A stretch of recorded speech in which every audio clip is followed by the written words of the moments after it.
Commander Starglider, unicorns have fortified Camelot and have laser blasts ready to take down any flyers coming in from afar. There's no way to get close enough to form an effective strike on their city.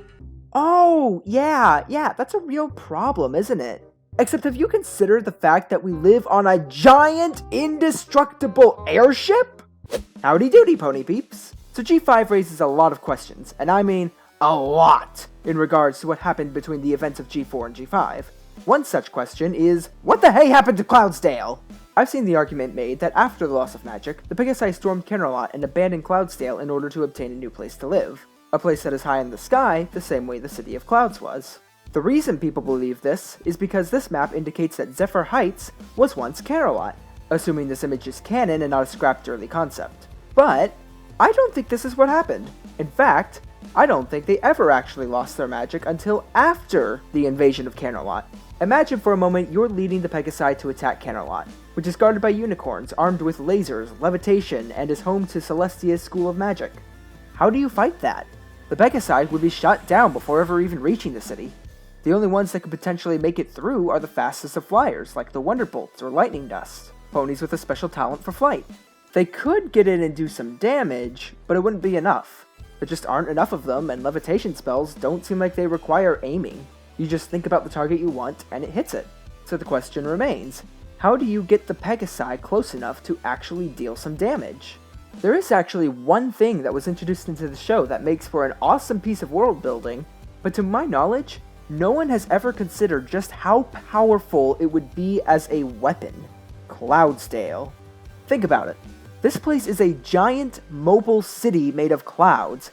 Any physical weapons thrown at it would just pass through it, making it virtually indestructible. The thick fog would give the Pegasi cover and help conceal the location of the individual ponies.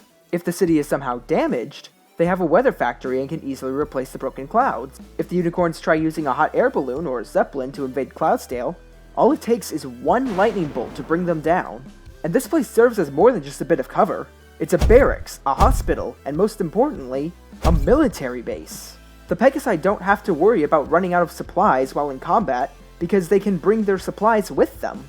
And because they are in the sky, it's going to be pretty hard for the unicorns to destroy their supplies, while all the Pegasi have to do is send a tornado or a lightning bolt at the right buildings. Cloudsdale could completely lay waste to Camelot and force the unicorns to retreat to Bridlewood. Afterwards, they would claim the city for their own and rename it to something that's more suiting for the Pegasi, Zephyr Heights. So at this point you might be wondering, if the Pegasi took over Camelot, then where's Cloudsdale? Well, let me ask you, how does the weather work in Equestria? The clouds don't move on their own, they're manual, but in G5, everything in nature has become automated, which, as a side note, really bothers me because they are throwing out so much awesome world building by doing this!